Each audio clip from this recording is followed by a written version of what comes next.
अस्सलाम वालेकुम। आज हम एंडोस्केलेटन से रिलेटेड पढ़ेंगे। तो उसमें सबसे पहले जो है वो उसकी डेफिनेशन के एंडोस्केलेटन होता गया है। The type of skeleton that lie inside our body and muscles attach externally. Exoskeleton बाहर होता है, एंडोस्केलेटन अंदर होता है। उसके बाद इसके टू पार्ट्स हैं, बोन और कार्टिलेज। बोन और कार्टिलेज में कौन सी दो सिमिलैरिटीज हैं? उसमें नंबर वन, दोनों जो है वो टाइप है कनेक्टिव टिश्यूज की, और उनके सेल एक प्रोटीन के अंदर एम्बेडेड होते हैं। उस प्रोटीन को जिसके अंदर इसके सेल एम्बेडेड होते हैं, उस प्रोटीन के नेटवर्क को हम बोलते होते हैं कोलेजन। उसको हम बोलते होते हैं कोलेजन। ये इसकी दोनों के दरमियान सिमिलैरिटीज है। What is bone? बोन क्या है? उसकी प्रॉपर्टीज, ये हार्डेस्ट टाइप है कनेक्टिव टिश्यूज की। नंबर टू, वो बोन जो हमारी आर्म्स और हमारी लेग्स को कवर करती हैं, वो फर्दर टू टाइप्स के पार्ट्स पे मुश्तमिल होती हैं।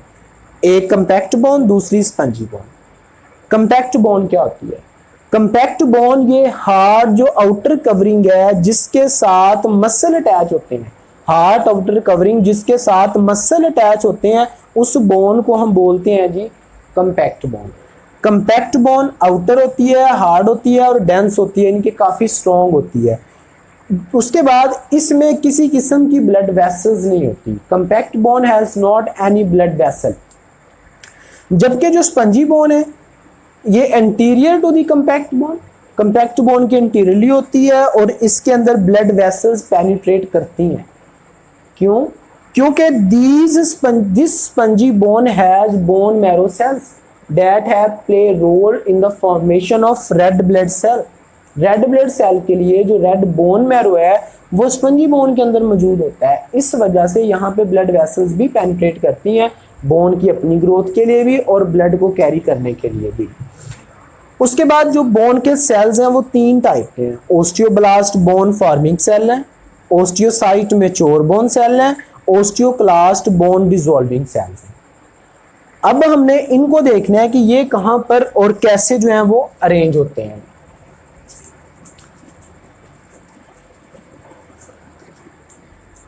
सपोज कि हमारे पास ये एक बोन का क्रॉस सेक्शन एरिया, मैं इस एरिया की बात कर रहा हूं, दैट इसको मैं शुरू में ले जाकर एक्सप्लेन कर रहा हूं। यहां पर इसको मैं ड्रॉ कर रहा हूं। ये मेरे पास एक बोन का क्रॉस सेक्शनल जो जहाँ पे वो टच हो रही है उसको मैंने लिया है, ये पार्ट है बोन। अब यहाँ पर क्या है, ये सारा मैट्रिक्स है जहाँ पे कोलाजन फाइबर है, इसको हम क्या बोलेंगे? ये हमारे पास क्या है जी? मैट्रिक्स। बिल्कुल जो एजेस हैं, ये वाला पार्ट यहाँ पर, ये एक बोन का एफएससी के लेवल पे नहीं है, एक बोन का जो स्ट्रक्चरल यूनिट है उसको ओस्टियोन कहते हैं। एक्चुअली ये ओस्टियोन की स्ट्रक्चर है जो मैं यहाँ पे बना रहा हूँ। अब यहाँ पर क्या है, हमारे पास टाइप ऑफ सेल मौजूद है, ये वाला, इसको मैं नाम दे रहा हूँ स्टेम सेल या ओस्टियोजिन, ओस्टियोजिन या फिर इसको मैं स्टेम सेल कह रहा हूं क्योंकि इससे नए सेल बनते हैं, जो नए भी बनते हैं। Stem cell have ability to raise the new cell. इसके साथ ये सेल जो इस बिल्कुल एजिस पे मौजूद हैं, इसको जो बोन फॉर्मिंग है इससे जो है ये बनता है ओस्टियोब्लास्ट बोन फॉर्मिंग सेल।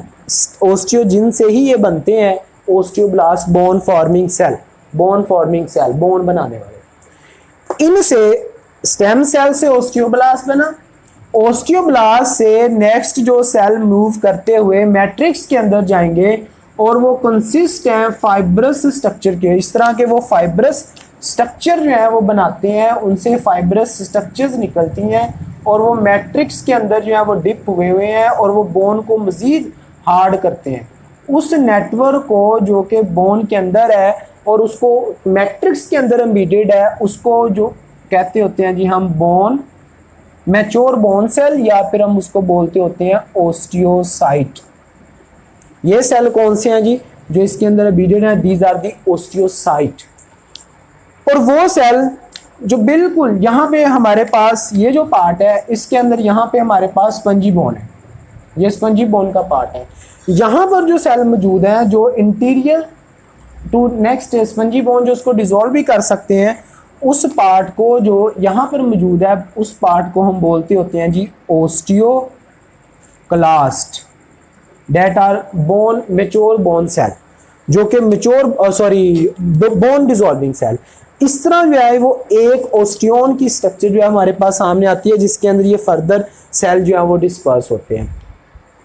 उसके बाद अगर हम बुक की डायग्राम के लिहाज से देखें तो हमारे पास जो यहाँ पर स्ट्रक्चर आती है वो पहले बनी हुई है ऐसे, और उसके साथ ऐसे इस किस्म का सेल बना हुआ है। उस सेल को जो यहाँ पे मौजूद है उसमें सिंगल न्यूक्लियस है, ये हमारे पास स्टेम सेल है। These are our stem cell. Stem cell किसको बनाते हैं? ये इस किस्म का स्ट्रक्चर है यहाँ पर, और उस वो भी ये फाइबर्स, और उसके अंदर भी सिंगल न्यूक्लियस है, बड़ा सा न्यूक्लियस, ब्लैक कलर के अंदर उन्होंने न्यूक्लियस को शो किया हुआ है। इससे कौन से सेल बने हमारे पास? That are osteoblast bone forming cell. Osteoblast further change होता है टू टाइप ऑफ सेल में, it change into two type of cell. कौन कौन से? मेच्योर बोन सेल जो कि फाइब्रस की फॉर्म में, इस फॉर्म में जो है वो ऐसे, और उसके बाद ऐसे, और सेंटर में न्यूक्लियस, उसको हम बोलते हैं ओस्टियोसाइट। इसमें भी सिंगल न्यूक्लियस होता है, ये मेच्योर बोन सेल है, इसको हम बोलते हैं ओस्टियोसाइट।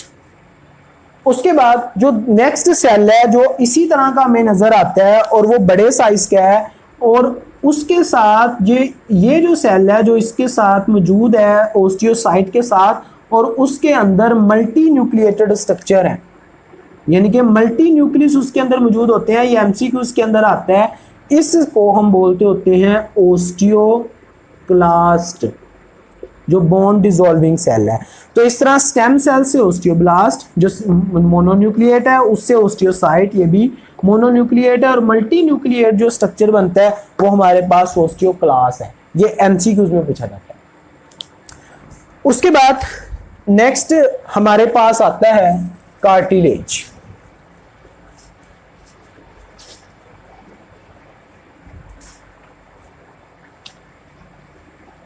कार्टिलेज क्या है? अगर हम दूसरे पार्ट को डिस्कस करते हैं कार्टिलेज को, तो cartilage is also type of connective tissues. ये भी किस चीज की टाइप है जी? कनेक्टिव टिश्यूज की। सेकंड पॉइंट, ये हमारी बोन एंड को कवर करते हैं, कवर दी बोन एंड्स, ठीक है। ब्लूइश कलर के होते हैं, ब्लूइश एंड अपीयरेंस। ये जो हमारे पास बोन एंड्स हैं यहां पे ये मौजूद होते हैं कार्टिलेजेस, ये जो आगे फर्दर बोन के साथ अटैच होंगे। ये हमारे पास कौन सी चीज है जी? कार्टिलेज। अब यहां पर कार्टिलेज की अगर हम स्ट्रक्चर देखें,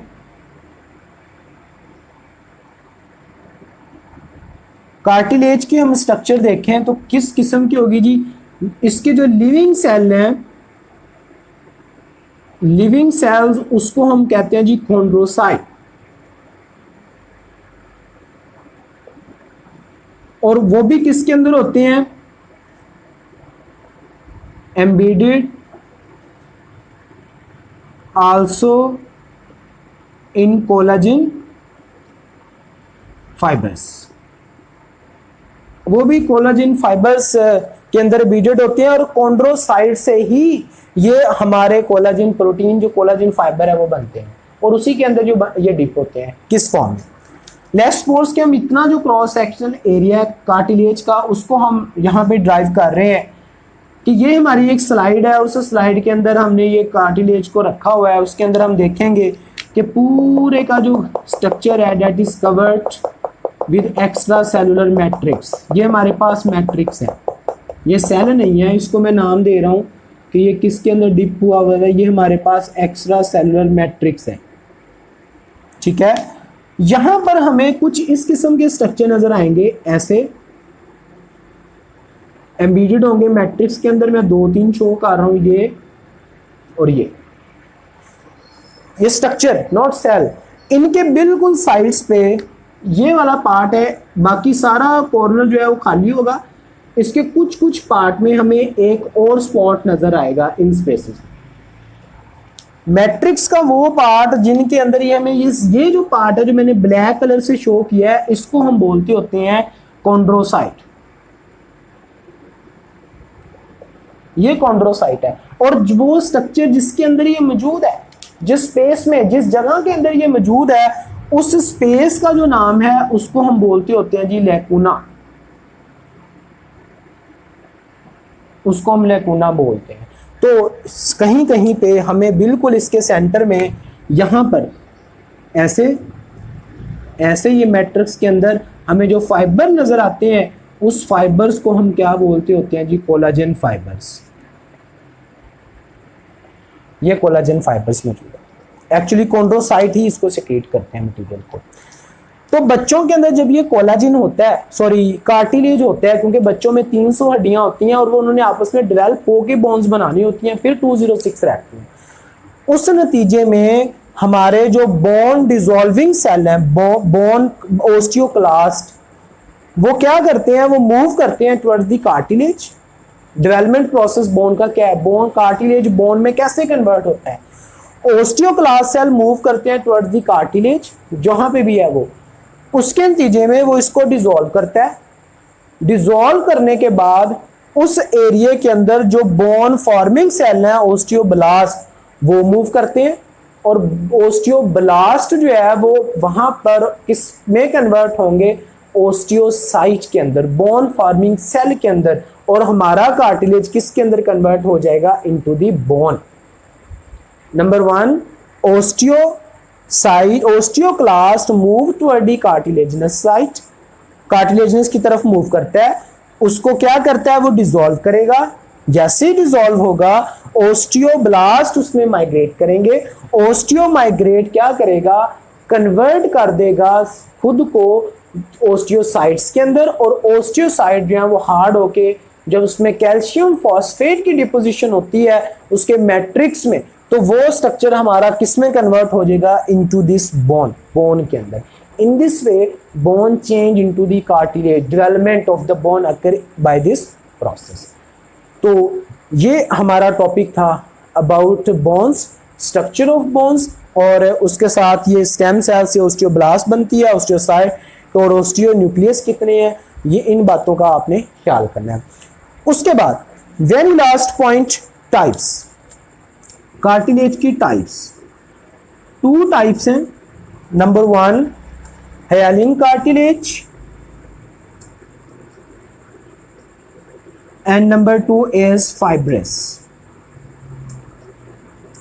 जो मोस्ट अबंडेंट हमारे बॉडी के अंदर कार्टिलेज है वो हाइलिन। हाइलिन का मतलब है शफाफ।